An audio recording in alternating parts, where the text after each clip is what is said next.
Hello crushers, welcome to day 40। आज हम 2 chapters को कंप्लीट कर देंगे। एटॉमिक स्ट्रक्चर के बेसिक्स और हिस्ट्री तो हमने कल वाले वीडियो में ही देख ली थी।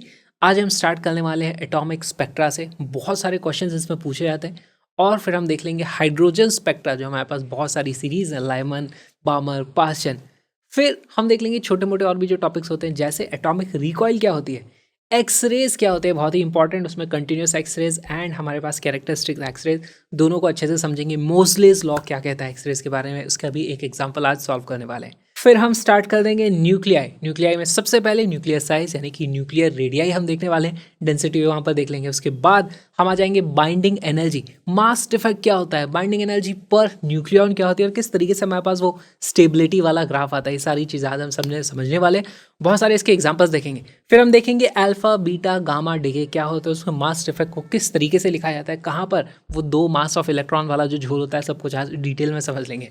एंड फिर हमारा लास्ट टॉपिक आने वाला है रेडियो एक्टिविटी, किस तरीके से एक्टिविटी को मेजर किया जाता है, हाफ लाइफ क्या होती है, मीन लाइफ क्या होती है, इसके बहुत सारे एग्जांपल्स करने वाले हैं। फिर हम देखेंगे अगर हमारे पास पैरेलल डिसइंटीग्रेशन होते हैं तो क्या होता है, प्रोडक्शन के साथ डिसइंटीग्रेशन होता है तो क्या होता है, और अगर हमारे पास सक्सेसिव इंटीग्रेशन हो जाते हैं तो किस तरीके के क्वेश्चंस वहाँ पे बन सकते हैं। सारी चीज़ें आज कवर कर लेंगे। वीडियो थोड़ा सा लंबा हो सकता है क्योंकि आज हमें इस कोर्स को कंप्लीट करना ही है, इसके बाद बस सेमीकंडक्टर्स एंड एरर्स बच जाएगा।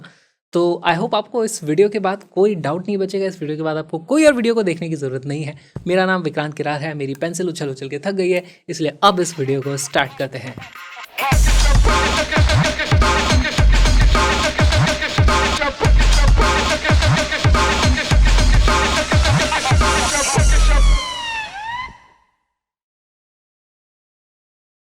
बोर्स एटॉमिक मॉडल, इसमें हम देखते हैं कि हमारे पास एक न्यूक्लियस होता है, इलेक्ट्रॉन उसके चारों ओर चक्कर लगाता है। इलेक्ट्रॉन अलग अलग ऑर्बिट में चक्कर लगा सकते हैं। ऑर्बिट के कुछ नाम दे देते हैं, जैसे इसकी n की वैल्यू 1 है, इसके लिए n की वैल्यू 2 है, इसके लिए n की वैल्यू 3 है। अब इलेक्ट्रॉन को एनर्जी कैसे दी जाती है, इलेक्ट्रॉन को एनर्जी दी जाती है एक फोटोन के जरिए। फोटोन आएगा, इलेक्ट्रॉन एनर्जी एब्जॉर्ब करके ऊपर भी आ सकता है, फिर यहाँ से वो नीचे जाएगा तो उसमें से कुछ और दूसरा फोटोन निकलता है। इस तरीके की चीज़ें होती है। यहाँ पर एक चीज़ जो हमें समझने की है कि यहाँ पर हमारे पास किसी भी इलेक्ट्रॉन की टोटल एनर्जी की जो वैल्यू होती है वो होती है -13.6 Z² upon n² electron volt. ये फील करने की कोशिश करो ये नेगेटिव क्यों है। देखो यहाँ पर एटम का ये न्यूक्लियस था और इलेक्ट्रॉन मान लो अगर इनफाइनाइट डिस्टेंस पे है तो उसको हम बोलते हैं कि वहाँ पे उसकी पोटेंशियल एनर्जी 0 है। और प्लानिटरी मोशन में भी हमने पढ़ा था, जब ये पास आता है तो इसके ऊपर यही वाला जो अट्रैक्टिव फोर्स है वो वर्क कर रहा है, तो उसकी एनर्जी एक्चुअली फिर यहाँ पर काइनेटिक एनर्जी बढ़ जाती है। तो अगर इसकी एनर्जी उतनी ही रहेगी तो फिर ये वापस दूसरी तरफ इस तरफ जा सकता है। अगर इसकी टोटल एनर्जी नेगेटिव होती है तभी ये वहाँ पर बाउंड रहता है, वो यहाँ से इन्फिनिटी तक जा नहीं सकता। तो मान लो हमारे पास एक इलेक्ट्रॉन है जो यहाँ पे घूम रहा है, उसकी एनर्जी हम इस तरीके से निकालते हैं। कुछ मान लो -3.4 वैल्यू आ जाएगी उसकी, 3.4 electron volt, let's say for example. अगर मुझे उसको इनफाइनाइट तक फिर से ले जाना है तो मुझे इतनी ही एनर्जी देनी पड़ेगी। उसको हम क्या बोलते हैं कि भाई हमने इसको आयोनाइज कर दिया, तो हमारे पास एक टर्म आ जाती है आयोनाइजेशन एनर्जी।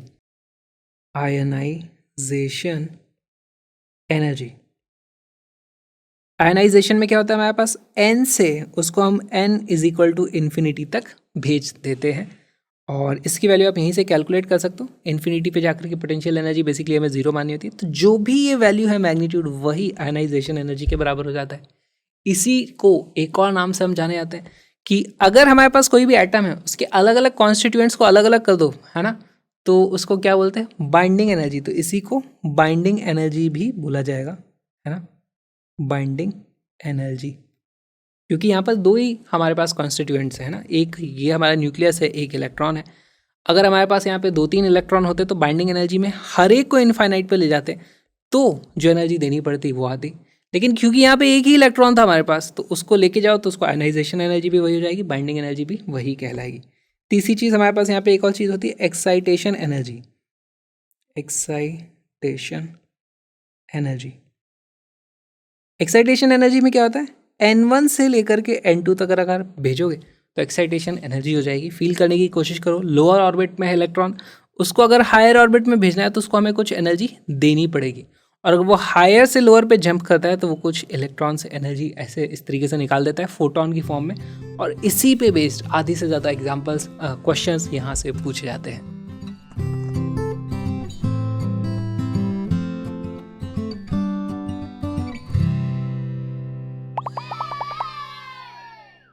किसी भी हाइड्रोजनिक एटम के लिए हमारे पास जो टोटल एनर्जी होती है वो कितनी होती है, -13.6 Z² upon n²।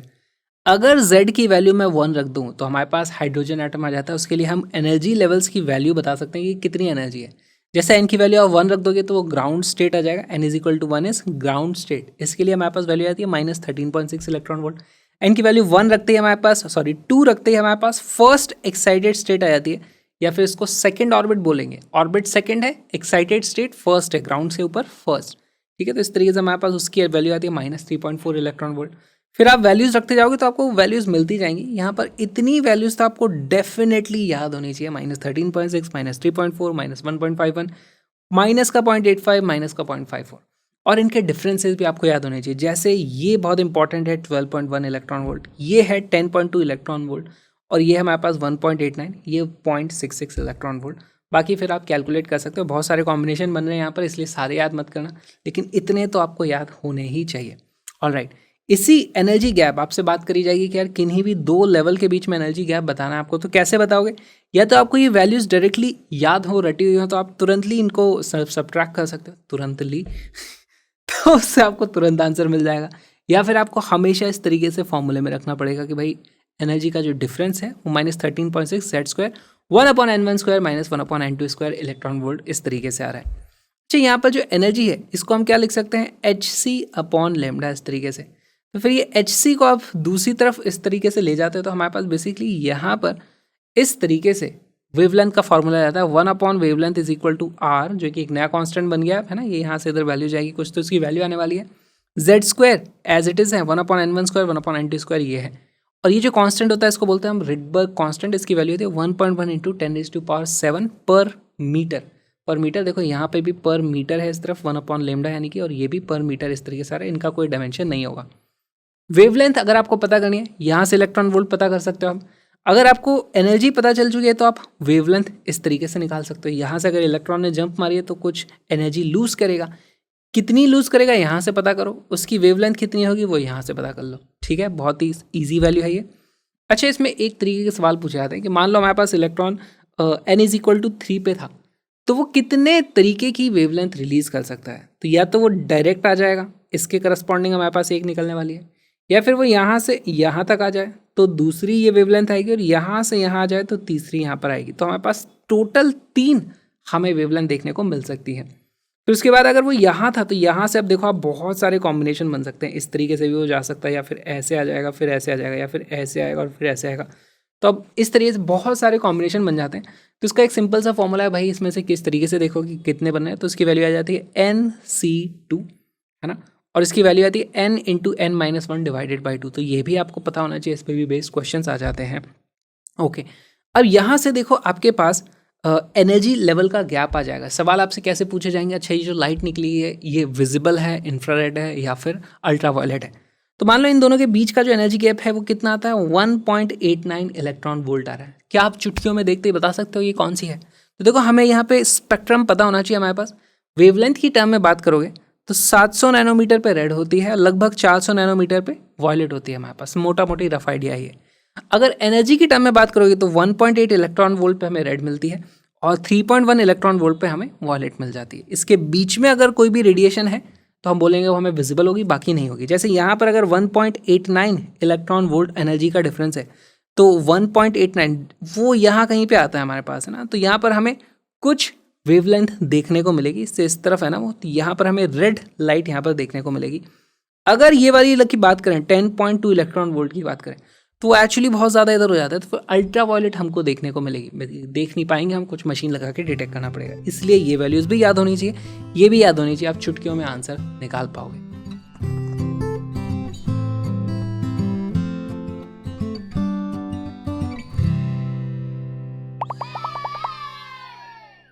A hydrogen-like atom emits radiation of frequency 2.7 × 10⁻15 Hz when it makes transition from n=2 to n=1. The frequency emitted in a transition from n=3 to n=1 will be. तो यहाँ पे देखो हमें actually frequency निकालने की ज़रूरत नहीं पड़ेगी, हम रेशियो से भी काम चला सकते हैं। जैसे क्या करना है हमें, देखो एनर्जी का जो गैप होता है डेल्टा ई, है ना, इलेक्ट्रॉन के एनर्जी लेवल्स का गैप, उसको मैं क्या लिख सकता हूँ, -13.6 Z² 1/n1 का स्क्वायर माइनस 1/n2 का स्क्वायर, ठीक। और इसी को अगर मैं इक्वेट कर दूं, एनर्जी किसके बराबर होती है? वो होती है h टाइम्स न्यू। तो frequency is proportional to 1/n1 का स्क्वायर माइनस 1/n2 का स्क्वायर।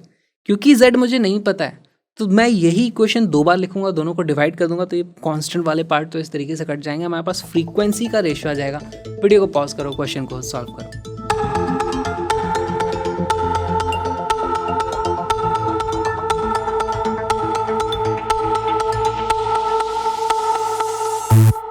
इसका करेक्ट आंसर है बी। सॉल्व करना शुरू करते हैं। देखो यहाँ पर मैं यही इक्वेशन दो बार लिखूंगा और दोनों बार में एक बार न्यू वन आ जाएगा, एक बार न्यू टू आ जाएगा, और फिर दोनों को डिवाइड करूंगा तो ये जो कॉमन वाली चीज़ें हैं एच एंड ए, ये सारी की सारी चीज़ें कट जाएंगी। तो मैं डायरेक्ट लिख सकता हूँ। अब देखो nu one upon nu two की जो वैल्यू होगी, न्यू वन क्या चीज़ है? 2 से 1 के बीच का ट्रांजिशन है, तो उसकी वैल्यू आ जाती है 1/1 का स्क्वायर माइनस 1/2 का स्क्वायर। और डिनोमिनेटर में हमारे पास आ जाएगा, क्या चीज़ आने वाली है? ये आ जाएगा 1/1 का स्क्वायर माइनस 1/3 का स्क्वायर। अब यहाँ पे कुछ लोगों को डाउट उठता है कि भाई आपने 2 को पहले क्यों नहीं लिखा, 1 को क्यों नहीं लिखा? यहाँ पे मैं चाहता हूँ कि ये वाली वैल्यू पॉजिटिव रहे, ये वाली भी पॉजिटिव रहे, है ना। तो अगर दोनों नेगेटिव भी हो जाती तो माइनस माइनस दोनों का कट जाना था, तो उससे ज़्यादा इतना फर्क पड़ता नहीं, आपको समझ में आना चाहिए। अगर इनसे हमारे पास इलेक्ट्रॉन निकला है तो एनर्जी गैप पॉजिटिव होना चाहिए। यहाँ पर ये जो एनर्जी का गैप है, मुझे कहीं ना कहीं इसकी वैल्यू पॉजिटिव चाहिए, तभी हमारे पास आंसर आएगा करेक्ट, क्योंकि फ्रीक्वेंसी नेगेटिव नहीं हो सकती। खैर उससे ज़्यादा फर्क पड़ेगा नहीं। यहाँ पे अब मैं सॉल्व करना चालू करता हूँ। न्यू वन की वैल्यू मुझे पता है कितनी है, 2.7 इंटू 10⁻15। यहाँ से मेरे पास न्यू टू की जो वैल्यू आ जाती है वो आ जाती है न्यू वन यानी कि 2.7 into 10⁻15 multiplied by 1 minus 1/9 divided by 1 minus 1/4। और इसकी जो वैल्यू आ जाएगी, इसको सॉल्व करो, 2.7 इंटू 10⁻15 ये कितना हो जाता है हमारे पास 1 माइनस 8/9, डिनोमिनेटर में आ जाएगा 3/4, 4 ऊपर चला जाएगा और हमारे पास इस तरीके से हो जाएगा इंटू 8 इंटू 4/3 इंटू 9। यहाँ से इसको मैं लिख सकता हूँ 2.7 मल्टीप्लाइड बाय 32/27 इंटू 10⁻15। अभी देखो 2.7 है, पहली बात तो 10⁻15 का हमें कुछ ऑर्डर देखने को मिल रहा है। 2.7 से मल्टीप्लाई करो आप, ये 1 से थोड़ी सी बड़ी चीज़, तो 2.7 से वो बढ़ करके हो जाएगा कितना, 3.2 हो जाएगा। तो इसलिए अप्रॉक्सीमेटली मैं इसकी वैल्यू बोल सकता हूँ 3.2 into 10⁻15 hertz, and B becomes our correct answer.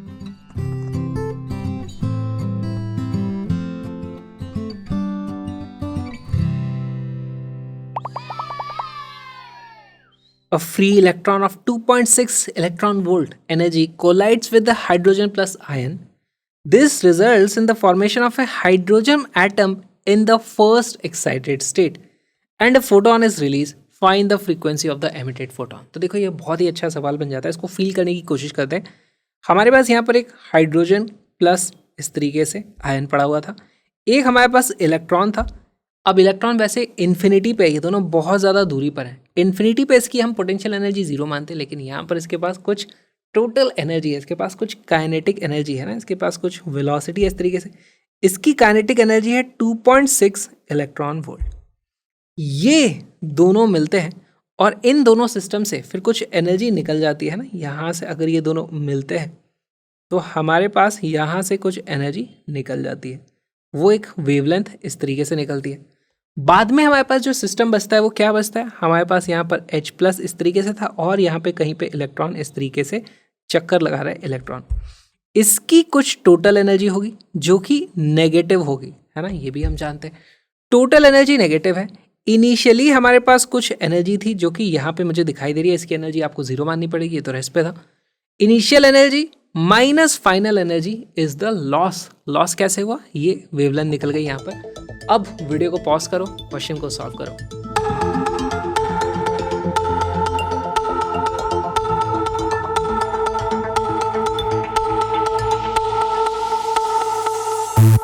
इसका करेक्ट आंसर है बी। सॉल्व कर दें। देखो हमारे पास जो फाइनली ये आ रहा है, यहाँ पे हमारे पास फर्स्ट एक्साइटेड स्टेट है, यानी कि n की वैल्यू कितनी है मुझे पता चल जाता है, n इज इक्वल टू 2। अब टोटल एनर्जी में फॉर्मूला लगा के कैलकुलेट करने नहीं बैठूंगा, मुझे कुछ वैल्यूज हैं जो याद होनी चाहिए। जैसे यहाँ पर इसकी वैल्यू जाती है total energy is equal to -3.4 electron volt. यहाँ पर अब मेरे पास इनिशियल या फिर मैं बोलूँ change in potential energy of the system will be equal to U initial minus U final. Initially कितनी थी, बाद में कितनी रह गई, वही हमारे लेमडा के बराबर वो जो एनर्जी लेके गया है वो आ जाता है। तो यहाँ से मेरे पास आ जाता है, इसकी वैल्यू इनिशियली थी मेरे पास 2.6, बाद में बचती है माइनस का 3.4 which is equal to 6 electron volt. तो ये हमारे पास जो लेमडा गया है वो 6 इलेक्ट्रॉन वोल्ट का गया है। तो हमसे क्या पूछा है यहाँ पर, उसकी फ्रीक्वेंसी पूछी है। तो frequency nu is equal to energy यानी कि 6 इलेक्ट्रॉन वोल्ट अपॉन एच। इसको बस अब आपको सॉल्व कर लेना है। 6 इंटू ई की वैल्यू होती है 1.6 इंटू 10⁻⁻19 डिवाइडेड बाई एच की वैल्यू होती है 6.63 इंटू 10⁻34। ये हमारे पास आंसर आ जाएगा। अब देखो यहाँ पर मोटा मोटी मैं वैल्यूज़ देख करके मुझे अप्रॉक्सीमेशन कर लेना चाहिए, वैसे तो यहाँ पे दो एक जैसी हैं तो यानी वही आंसर होने के आसार लग रहे हैं। तो देखो यहाँ पे इसको कैसे अप्रॉक्सीमेट करेंगे, इसको आप अप्रॉक्सीमेटली लिख दोगे, ये हो जाता है 9 पॉइंट कितना था 9.6, ये हो जाता है 9 और फिर 0.6 और ऐड करना पड़ेगा। 9.6 अपॉन 6.63 इंटू 10⁻⁴ कितना हो गया, ये 34 ऊपर चला जाएगा, सॉरी ये -34 होता है, 34 ऊपर जाएगा, -19 बचेगा, नीचे आ जाता है हमारे पास +15 इतने हर्ट्स आएगी which is approximately equal to, ये आ जाता है हमारे पास 1.5 इंटू 10⁻15 हर्ट्स, है ना। तो यहाँ पर आप जल्दी से इसको मार्क करोगे और ये गलत हो जाएगा। D is not the correct option. ध्यान से देखो ऑप्शन में हर्ट्स नहीं है, ये मेगा हर्ट्स है ना। तो इसको आप क्या लिख सकते हो, which is equal to 1.5 into 10⁻9 mega hertz, क्योंकि ये मेगा में 10⁻6 पहले से एडेड है, यानी कि हमारे पास B is our correct answer.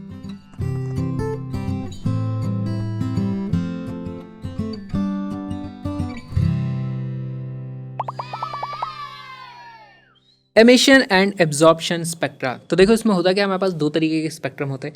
Emission spectrum को समझते हैं। एमिशन का मतलब हो गया हमारे पास कोई एटम है जो कुछ एमिट कर रहा है। एमिट कब करेगा, जब इलेक्ट्रॉन हायर लेवल से नीचे ट्रांजिशन करता है, तो इस तरीके से उसमें से कुछ एमिशंस होते हैं। फॉर एग्जाम्पल हमारे पास मान लो यहाँ पर इलेक्ट्रॉन था, तो वो कौन कौन सी लाइट हमें देखने को मिल सकती है। मान लो वो यहाँ से यहाँ पे गिरता है तो हमें एक वेवलेंथ देखने को मिलेगी। फिर उसके बाद वो यहाँ से यहाँ गिरेगा तो भी हमें एक वेवलेंथ देखने को मिलेगी। या फिर तीसरा वो यहाँ से फिर यहाँ आ सकता है। तो इस तरीके से आप देखते हो बहुत सारी हमें वेवलेंथ देखने को मिलेंगी। ये भी एक वेवलेंथ आ जाएगी। फिर उसके बाद वो यहाँ से नीचे आएगा, है ना। और कौन सी हो सकती है, और हो सकती है यहाँ से यहाँ पे आ रहा है तो ये निकल जाएगी। या फिर यहाँ से डायरेक्टली वो यहाँ आ रहा है, ये भी एक निकल जाएगी। या फिर लास्ट हो सकती है यहाँ से डायरेक्ट ही पूरा नीचे तक आ गया। देखो इतनी सारी वेवलेंथ हमें देखने को मिल रही। टोटल नंबर ऑफ लाइंस कितने को देखने को मिलेंगी, वो होती है हमारे पास NC2, या फिर उसी को लिख सकते हैं हम N into N-1 divided by 2। अब इसमें हमारे पास ब्लैक स्ट्रिप होती है। किस तरीके से, ब्लैक स्ट्रिप नहीं, बेसिकली अगर मैं देखूं कि कौन कौन सी वेवलेंथ वहाँ पर अवेलेबल है ना, जो अवेलेबल होती है वो वेवलेंथ हमें इस तरीके से वहाँ पे मार्क होके दिख जाती है। यार यहाँ कुछ है, यहाँ कुछ है, यहाँ पे कुछ है, यहाँ पे कुछ है ना। इस तरीके से हमको चीज़ें देखने को मिल जाएंगी। तो हमें इस तरीके का स्पेक्ट्रम दिखता है। अंधेरे में कुछ अलग अलग वेवलेंथ देखने को मिलती है। फिर आता है हमारे पास एब्जॉर्प्शन स्पेक्ट्रम। एब्जॉर्प्शन किस तरीके से होगा, देखो हमारे पास एक एटम है और इस एटम में हम अगर इस तरीके से लाइट डालेंगे तो हमारे पास हर वेवलेंथ की लाइट है और उसमें से कुछ वेवलेंथ एब्जॉर्ब कर लेगा, बाकी तो सारी की सारी इधर निकल जाएंगी, है ना। कुछ यहाँ से गायब हो जाएंगी। एब्जॉर्ब कर लेगा तो वो यहाँ से इस तरीके से ऊपर चला जाएगा, ऊपर जाएगा तो फिर नीचे आएगा, तो अब वो नीचे आएगा तो वो फिर से सेम वेवलेंथ निकल सकती है, लेकिन वो इधर उधर कहीं भी जाएगी, हमारे पास यहाँ पे देखने को नहीं मिलती है। तो इसलिए हमें कुछ वेवलेंथ कम मिलेंगे। हम यहाँ से सारी वेवलेंथ को इस तरीके से भेजते हैं, दूसरी तरफ हमें कुछ वेवलेंथ कम दिखाई देती हैं। तो यहाँ पे हमारे पास दूसरी तरफ पूरा का पूरा वाइट इस तरीके से स्पेक्ट्रम दिखता है, माइनस सम ब्लैक लाइंस, है ना। इस तरीके से इसमें हमें ब्लैक लाइंस इसलिए बोल रहा हूँ क्योंकि अगर वैसे तो विजिबल रेंज में होगा तब ब्लैक और वाइट की आप बात करोगे, लेकिन अल्ट्रा वायलेट रीजन भी है तो यहाँ अल्ट्रा वायलेट चल रही थी लेकिन एक अल्ट्रा वायलेट गायब है। इस तरीके से आप उसको समझो, है ना। इस तरीके से हमको ब्लैक लाइंस लिखना नहीं चाहिए पर लाइंस गायब होती हैं। अब इसमें एब्जॉर्प्शन किस तरीके से हो सकता है, मान लो हमारे पास ग्राउंड स्टेट में था तो ग्राउंड स्टेट से या तो हम ऊपर जा सकते हैं, है ना, हमारे पास ये वाला गायब हो जाएगा, या फिर दूसरी कौन सी गायब हो जाएगी, जो ग्राउंड स्टेट से मैं सेकंड तक जा सकता हूँ, या फिर मैं ग्राउंड स्टेट से थर्ड तक जा सकता हूँ। इस तरीके की चीज़ें देखने को मिलेगी। ये नहीं होगा कि 2 से हम ऊपर चले गए, पॉसिबिलिटी उसकी भी है, पर इलेक्ट्रॉन 2 में है और उसी टाइम उसने दूसरी भी एब्जॉर्ब कर ली, उसकी प्रोबेबिलिटी बहुत ही कम होती है। तो इसलिए हमारे सिर्फ ग्राउंड से ऊपर तक जाने वाली को ही देखते हैं, यहाँ से ऊपर जाने वाली हमें बहुत ही कम देखने को मिलती है। ये हो जाता है हमारा एब्जॉर्प्शन स्पेक्ट्रम।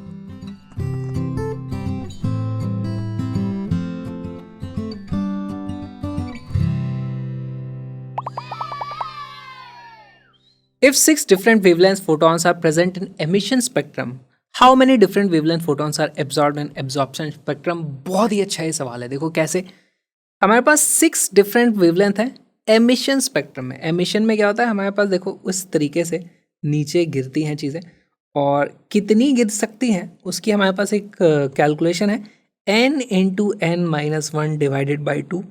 इसकी वैल्यू हमें कितनी दी है कि 6 प्रेजेंट थे एमिशन में। This is emission. एमिशन में हमारा इलेक्ट्रॉन नीचे आता है, तभी जो एटम है वो वेवलेंथ निकालता है, एमिट करता है।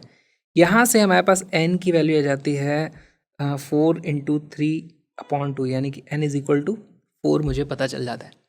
अब इसका क्या मतलब हो कि एब्जॉर्प्शन में कितने थे, तो देखो एक्चुअली ऐसा हुआ होगा, हमारे पास एक एटम होगा, एटम के ऊपर से वाइट लाइट इस तरीके से गई होगी, वाइट लाइट की कुछ रेंज होगी, उस रेंज के कारण एक मैक्सिमम n तक ये जा सकता है ना, मैक्सिमम n तक हमारे पास इलेक्ट्रॉन एक्साइट हो जाएगा।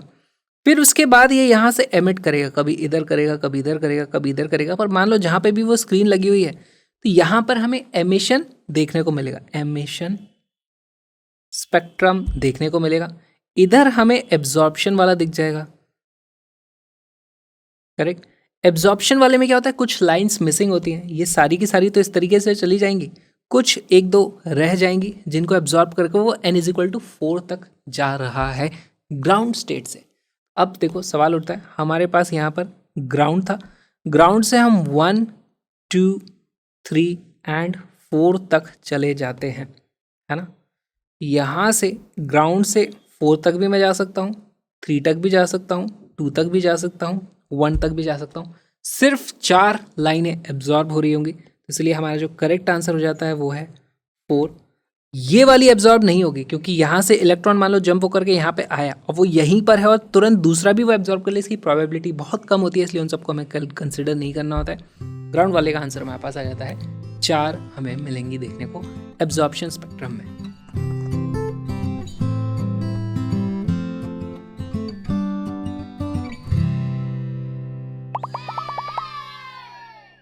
कंपेयर करते हैं दो हाइड्रोजनिक एटम्स को। जैसे मान लो हमारे पास यहाँ पे एक हाइड्रोजन है, यहाँ पे हमारे पास हीलियम प्लस है, तो हीलियम प्लस के लिए Z की वैल्यू हो जाती है 2, यहाँ पर Z की वैल्यू होती है 1। तो देखो हमारे पास जो एनर्जी लेवल्स आते हैं, एनर्जी लेवल्स किस तरीके से आते हैं, total energy is equal to -13.6 Z²/n²। Values रखते होगे अलग अलग n की वैल्यूज़ के लिए। तो देखो यहाँ हमें जो रिजल्ट मिलता हुआ था -13.6 इलेक्ट्रॉन वोल्ट, -3.4 -1.51 -0.85 माइनस का 0.54, तो यहाँ पे इसके आगे आपको ध्यान रखने की ज़रूरत नहीं है। सिमिलरली हमारे पास यहाँ पे जो वैल्यूज़ आएंगी, देखो Z² यानी कि 2 का स्क्वायर यानी कि 4 का फैक्टर यहाँ पे आ जाने वाला है। जो भी ये वैल्यू है 4 से मल्टीप्लाई कर दो, तो यहाँ पे हमारे पास वैल्यू कितनी आती है, -54.4 इलेक्ट्रॉन वोल्ट। इधर आ जाएगी हमारे पास -13.6 इलेक्ट्रॉन वोल्ट, यहाँ आएगा -6.04 इलेक्ट्रॉन वोल्ट, इधर आ जाएगा -3.4 इंटू नहीं यार, इंटू तो कर दिया इलेक्ट्रॉन वोल्ट, और ये आ जाता है हमारे पास -2.16 इलेक्ट्रॉन वोल्ट। अब ये सारी वैल्यूज़ आपको याद रखने की ज़रूरत नहीं है, लेकिन इसमें जिस तरीके के क्वेश्चंस बन सकते हैं वो देखो क्या है। यहाँ पर हमें इन दोनों के बीच का एक गैप दिखाई देता है ना, और आप देखोगे ये वाली जो वैल्यू है, जो हाइड्रोजन के ग्राउंड लेवल के एनर्जी लेवल है, वो हीलियम प्लस के फर्स्ट एक्साइटेड स्टेट या फिर n इज इक्वल टू 2 का एनर्जी लेवल देखो सेम है। यहाँ पर हम देखते हैं this is equal to this. Similarly मैं देखता हूँ -3.4 यहाँ पे n इज इक्वल टू 2 पे आया है, यहाँ पे n इज इक्वल टू 4 पे वही हमें 3.4 देखने को मिलता है इस तरीके से। तो अगर ऐसा आपको क्वेश्चन दिया जा सकता है कि भाई हमारे पास यहाँ से है ना, हाइड्रोजन में अगर एक एलिमेंट इस तरीके से इलेक्ट्रॉन हमारा नीचे गिरता है तो हमारे पास कुछ लाइट निकलती है। 2 से 1 में जो लाइट निकलती है, सेम लाइट हीलियम प्लस में हमें 4 से 3 में देखने को मिलेगी। यहाँ पर से देखो, यहाँ से अगर ट्रांजिशन होगा तो सेम लाइट निकलती है। तब इसमें बहुत सारे क्वेश्चन बन सकते हैं। ऐसा बोला जा सकता है कि भाई हीलियम के कौन से ट्रांजिशन के कारण हमारा हाइड्रोजन का 1 से 2 तक एक्साइट हो जाता है, क्योंकि यहाँ से जो लाइट निकलेगी वो लाइट यहाँ पे एब्जॉर्ब हो सकती है, इसको इस तरीके से एक्साइट कर सकती है। या फिर घुमा फिरा करके बहुत सारे क्वेश्चन यहाँ बनाए जा सकते हैं। समझने की बात क्या है, हाइड्रोजन में कुछ लेवल एग्जिस्ट करते हैं जो हीलियम में भी एग्जिस्ट करते हैं, तो इसीलिए क्वेश्चंस वहाँ बनाए जा सकते हैं।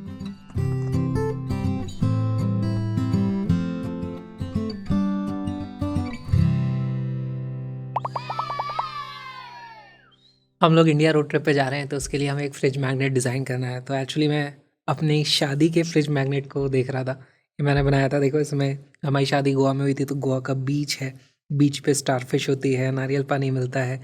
मैं कैमरा पसंद करता हूँ, तो कैमरा है यहाँ पर। ये हील्स पल्लवी क्योंकि मॉडलिंग वगैरह में थी। हमने सबको, जो लोग आए थे गेस्ट को, हैट्स दी थी, वेलकम गिफ्ट और नारियल। तो ये भी है, किसी ने बियर भी पी होगी वहाँ बीच पर। हमारा ब्रास बैंड था शादी में, वो है। और पेड़ है, सन था, काफ़ी अच्छा मौसम था। किसी इज़ और हैशटैग किराड़ का की एंड सिरोही का सी, पल्लवी सिरोही मेरी वाइफ का जो नाम है।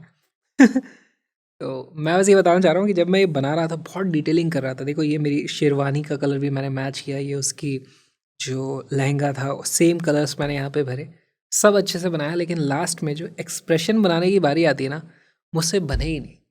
तो सब कर लिया मैंने। फिर मैंने अपने दोस्तों को भी, जो डिज़ाइनर दोस्त हैं, उन सबको भेजा था कि यार मैंने ये बनाया है। तो मैंने उनको भी बोला यार प्लीज़ इसमें हेल्प कर दो। पर इवेंचुअली मैंने देखा यार इसको परफेक्ट करने की ज़रूरत नहीं है। जो भी है ये अच्छा लग रहा है और काम भी चल ही रहा है। और अब तो मुझे वो दिखाई भी नहीं देता कि यार एक्सप्रेशंस उतने अच्छे मैं नहीं बना पाया। तो पॉइंट इज़, आप भी अपनी तैयारी कर रहे हो, हर चीज़ को परफेक्ट करने के उसमें मत लगना, दैट्स ओके। थोड़ा बहुत चल जाता है ना। आगे बढ़ना ज़रूरी है, लाइफ में करते जाना ज़रूरी है। और आप बाद में आकर के चीज़ें चेंज कर सकते हो। जैसे मेरा मन करेगा तो अभी मैं दोबारा इस पे लगा सकता हूँ, but I know it will, maybe it will not be worth it. हर जगह परफेक्शन नहीं करना चाहिए। आगे चलते हैं। ये ऐसे ही मैंने शेयर कर दिया आपके साथ।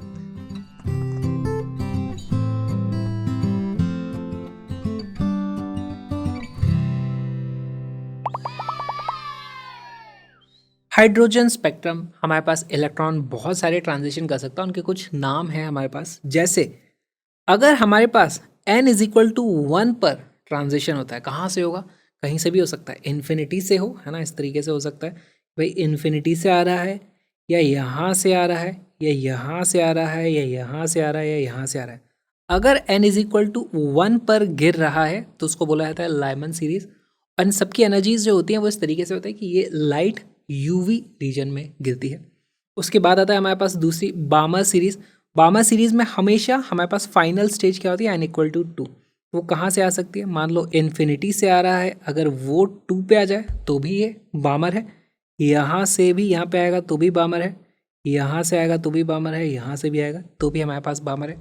ठीक इसी तरीके से हमारे पास पाश्चन सीरीज होती है। अब देखो, ये विजिबल रेंज में, ये अल्ट्रावायलेट थी, और ये इंफ्रारेड में है। तो इंफ्रारेड में हमारे पास देखो, यहाँ से बेसिकली इन्फिनिटी से 3 पर गिरेगा, ये यहाँ से 3 पे गिरेगा, ये यहाँ से 3 पे गिरेगा। ये सब पाश्चन सीरीज है। सिमिलरली n इक्वल टू 4 पे गिरेगा तो ब्रैकेट सीरीज होती है, n इक्वल टू 5 पे गिरेगा तो फंड सीरीज होती है, सो p साइलेंट होता है। तो अलग अलग इन सीरीज के नाम दे दिए गए हैं, ये आपको याद होने चाहिए। अब यहाँ पर कुछ चीज़ें हमें पता होनी चाहिए। जैसे लाइमन सीरीज में हमारे पास जो भी वेवलेंथ होती है उसकी एक रेंज है हमारे पास। वो रेंज क्या है? लाइमन सीरीज है 90 से लेकर के 120 नैनोमीटर तक, ये अल्ट्रावायलेट रीजन की रेंज है। बामर में हमारे पास रेंज आती है 360 से 670 तक नैनोमीटर, ये हमारे काम की है। और इसमें भी देखो 360 कौन सी होगी और 670 कौन सी होगी? देखो, बड़ी वेवलेंथ यानी कि छोटी एनर्जी। अगर वेवलेंथ बड़ी है इसका मतलब एनर्जी छोटी है। अगर मैं बामर की बात कर रहा हूँ यानी कि n इक्वल टू 2 पे टपकने वाले, और उसकी सबसे कम एनर्जी कौन सी है? ये वाली। फिर उसके बाद ये है, फिर उसके बाद ये है, फिर उसके बाद इस तरीके से आती जाएगी। और बागे जाके के तो एनर्जी के डिफरेंसेस बहुत कम हो जाते हैं। तो हमारे पास मेनली हम 3 वेवलेंथ्स को याद रखेंगे। जो सबसे कम एनर्जी वाली होगी है ना, इसको हम बोल देंगे ये अल्फा है, नेक्स्ट वाली बीटा कहलाएगी, तीसरी वाली इस तरीके से गामा कहलाएगी। तो हमारे पास 3 बामा सीरीज में आप याद रख सकते हो। इसको बोला जाएगा एच अल्फा, वो होती है 670 नैनोमीटर की। फिर आती है एच बीटा, वो होती है 400 नैनोमीटर की। और फिर आती है एच गामा, वो होती है हमारे पास 360 नैनोमीटर। इनके कलर्स भी आप याद रख सकते हो। ये होती है वायलेट, ये होती है हमारे पास ब्लू, ये होती है हमारे पास रेड। याद रखना चाहो तो रख लो, लेकिन हमारे लिए सबसे इंपॉर्टेंट चीज़ क्या है, किसी भी एन से 2 पर गिरेगा तो वो बामा सीरीज़ है। सिमिलरली पार्शियन सीरीज़ क्या होगी, n इज इक्वल टू 3 पे गिरेगा। ये 1 था, 2 था, 3 था। पार्शियन सीरीज़ में हमारे पास जो वेवलेंथ होती है वो किस रेंज की होती है, वो होती है 820 से लेकर के 1880 नैनोमीटर तक। इससे ज़्यादा चीज़ आपको याद रखने की ज़रूरत नहीं है मेरे हिसाब से। तो ये भी नहीं याद रखोगे तो भी आपका काम चल जाएगा। ये वैल्यूज़ आपको याद होनी चाहिए।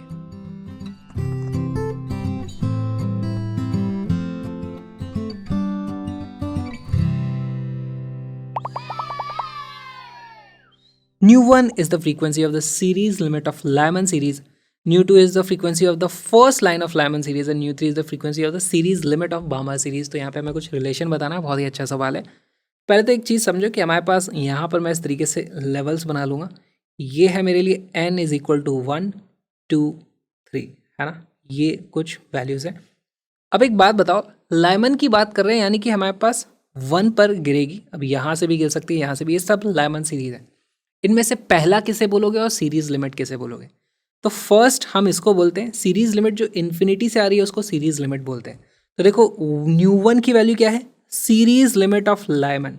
तो हमारे पास सीरीज लिमिट यानी इन्फिनिटी से जब इलेक्ट्रॉन यहाँ पर आकर के गिरेगा, इससे जो हमारे पास रेडिएशन निकलता है वो उसकी फ्रीक्वेंसी होती है Nu 1। इसी तरीके से आप Nu 2 और Nu 3 पता करो क्या चीज़ें हैं, उसके बाद इनमें से कोई एक रिलेशन सही रहने वाला है। वीडियो को पॉज करो, क्वेश्चन को सॉल्व करो।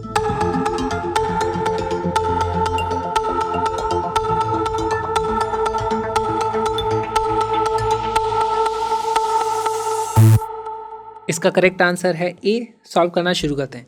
देखो हमारे पास Nu 2 is the frequency of first line of Lyman.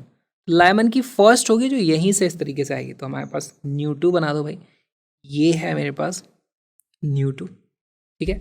और Nu 3 क्या चीज़ है, सीरीज लिमिट ऑफ बामर। बामर क्या होता है, जो 2 पर गिरता है। और सीरीज लिमिट की बात हुई यानी इन्फिनिटी से जब गिरेगा, इन्फिनिटी से गिरेगा यहाँ पर, ये निकलती है हमारे पास Nu 3, Nu 3।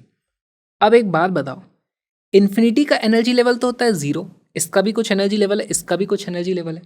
यहाँ से इलेक्ट्रॉन यहाँ पे आएगा तो लेट से उससे जो एनर्जी निकलती है वो होती है E1। क्या वो एनर्जी इससे जो निकली है और इससे जो निकली है दोनों की मिलाकर के होगी, क्योंकि टोटल एनर्जी तो इन दोनों के बीच में जो गैप है वो तो सेम है। यहाँ पर मैं लिख दूंगा E1 is equal to E2 plus E3। अब फोटॉन्स के लिए हमें पता है energy is proportional to frequency, तो यहाँ पर आ जाएगा Nu 1 is equal to Nu 2 plus Nu 3। और इसी को आप रीअरेंज करोगे तो Nu 1 minus Nu 2 is equal to Nu 3 आ जाता है। A becomes our correct answer. अब यहाँ पर इसी का एक वेरिएशन हो सकता था, अगर वेवलेंथ की टर्म में आपसे पूछ लिया जाए तो क्या करोगे? तो देखो एनर्जी hc अपॉन लेमडा होती है। इसी केस को आप लिख सकते थे 1 upon lambda 1 is equal to 1 upon lambda 2 plus 1 upon lambda 3। अब इसी को रीअरेंज करके आपके पास सवाल क्या आ जाता है, यहाँ पे आ जाता, अगर ऑप्शन हो सकता था lambda 1 is equal to lambda 2 lambda 3 upon lambda 2 plus lambda 3। इस तरीके के ऑप्शन दिए जा सकते थे, तो वो भी आपको सॉल्व करने अब आ चुके हैं।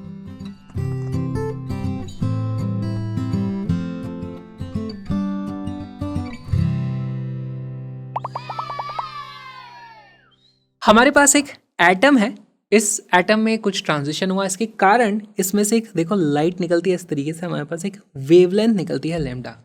अच्छा, पहले इनिशियली ये रेस्ट पे था हमारे पास एटम, अब इस तरफ वेवलेंथ निकल गई। तो वेवलेंथ के हिसाब से हमारे पास देखो फोटोन का मोमेंटम होता है। मोमेंटम की वैल्यू कितनी होती है, h अपॉन लेमडा के बराबर। अब मोमेंटम हमेशा कंजर्व रहता है। इनिशियली सिस्टम रेस्ट पे था तो बाद में भी सिस्टम रेस्ट पे रहना चाहिए। इसका मतलब एटम को पीछे की तरफ कुछ वेलोसिटी मिलनी चाहिए। अगर एटम का मास है m, तो हमारे पास यहाँ पर मोमेंटम कंजर्वेशन से आ जाता है m into v is equal to h upon lambda. Momentum conservation तो बेसिकली आपसे सवाल इस तरीके के भी पूछे जा सकते हैं कि एटम पहले इस तरीके से जा रहा था, उसकी वेलोसिटी थी 2 मीटर पर सेकेंड लेट से, और फिर इस तरफ हमारे पास एक फोटोन निकल जाता है, तो इस तरफ कितना मोमेंटम में चेंज आएगा। इस तरीके के क्वेश्चन भी पूछे जा सकते हैं। समझना क्या है, मोमेंटम कंजर्व कराना है, और फोटोन का जो मोमेंटम होता है वो h/λ होता है। That's it.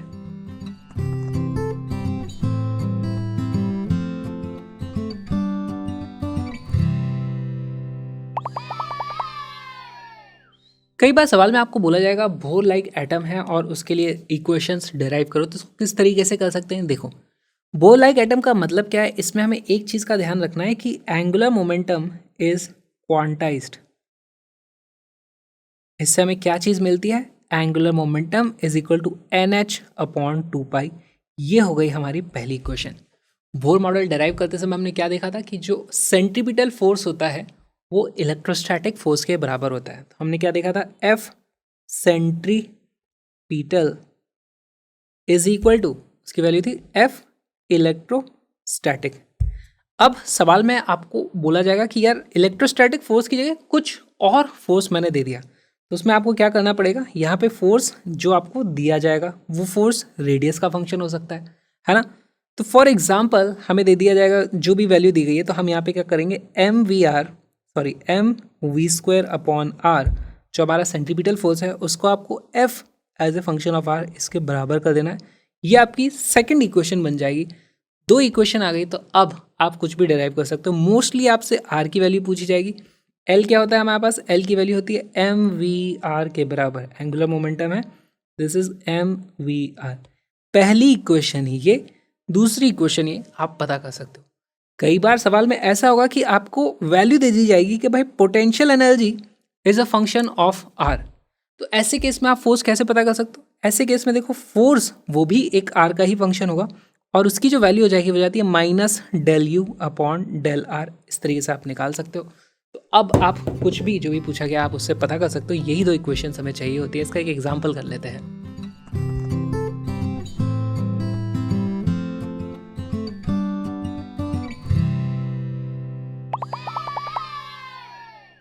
A particle of mass m moves in a circular orbit in a central potential field u as a function of r is u0r⁴। तो देखो हमें दे दिया गया है u as a function of r is equal to u0r⁴। क्या यहाँ से मैं सेंटर की तरफ वाला फोर्स निकाल सकता हूँ। फोर्स की जो वैल्यू हो जाएगी वो जाएगी -∂u/∂r। ठीक, इससे आप फोर्स की वैल्यू निकाल पाओगे। If Bohr's quantization conditions are applied, radii of the possible orbits Rn vary with n⁴1/α। तो क्वांटाइजेशन कंडीशन, क्या चीज़ क्वांटाइज होती है भाई, L की वैल्यू तो क्वांटाइज होती है। L is equal to NH/2π। L क्या होता है, angular momentum which is equal to mvr। ये हो गई हमारी इक्वेशन नंबर 2। ये है हमारे पास इक्वेशन नंबर 1। अब यहाँ से आपको पता करना है कि भाई रेडियस और n में क्या रिलेशन है, उसके हिसाब से अल्फा की एक वैल्यू निकालनी है आपको। वीडियो को पॉज करो, क्वेश्चन को सॉल्व करो।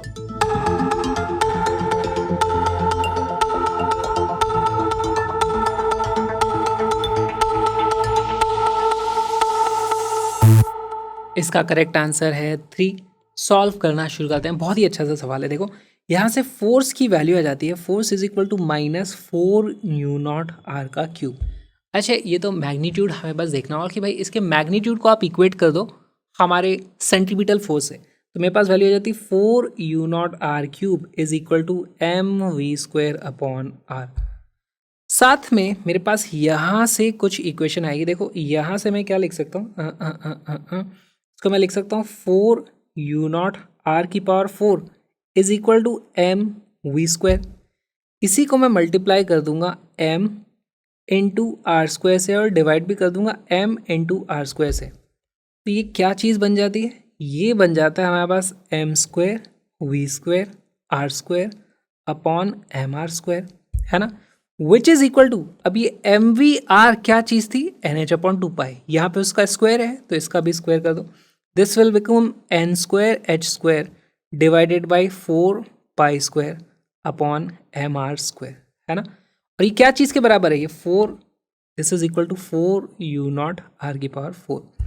यहाँ से हमारे को दिख जाता है n² is proportional to r⁴ यानी कि n is proportional to r⁴, यानी r इज प्रोपोर्शनल टू n की पावर 1/3। अल्फा की वैल्यू आ जाती है यहाँ से 3, हमारे पास 3 becomes are correct answer.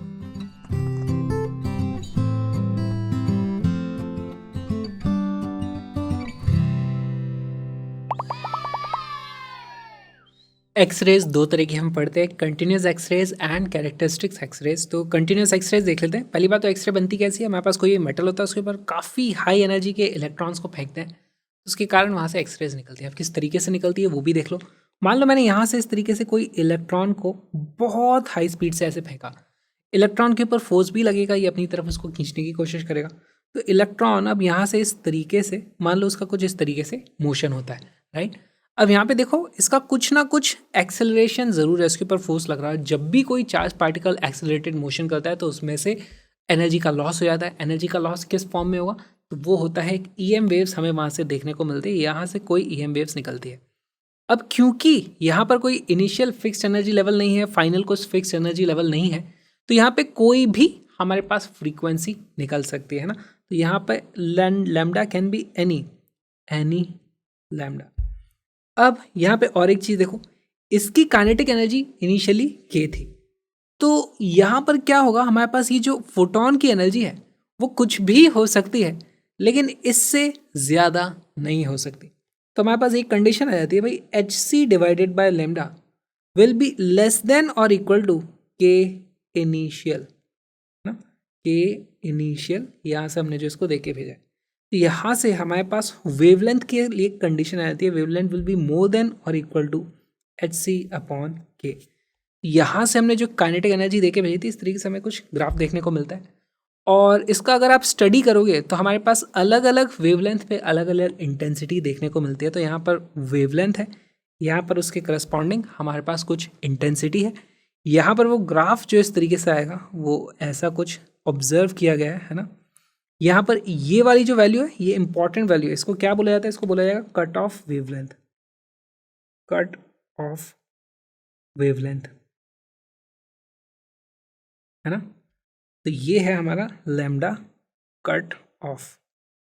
All right, साथ में हम देखते हैं किसी एक पर्टिकुलर वेवलेंथ की वैल्यू पर हमें मैक्सिमम इंटेंसिटी देखने को मिलती है। अब उसके बहुत सारे फैक्टर्स हो सकते हैं, एलिमेंट की भी प्रॉपर्टी हो सकती है, वो सब हमारे काम की चीज़ नहीं। हमें क्या समझना है कि एक हमारे पास कट ऑफ इस तरीके से आ जाती है, उससे कम वेवलेंथ या फिर उससे ज़्यादा एनर्जी की एक्सरे हमें देखने को नहीं मिलेगी। This is it. अब हम देख लेते हैं कैरेक्टरिस्टिक एक्सरे क्या होती है। ये तो कंटिन्यूस है, कंटिन्यूस का मतलब यहाँ से हमें हर एक वेवलेंथ की कुछ ना कुछ इंटेंसिटी मिल रही है, हमें कोई डिस्क्रीट वैल्यू नहीं मिल रही है कि यार यहाँ पर एक ही पर्टिकुलर वेवलेंथ थी, उसके बाद नेक्स्ट यहाँ आ रही है, फिर नेक्स्ट यहाँ आ रही है, हमें सारी देखने को मिलती है, इसलिए इसको बोलते हैं कंटिन्यूस एक्सरे।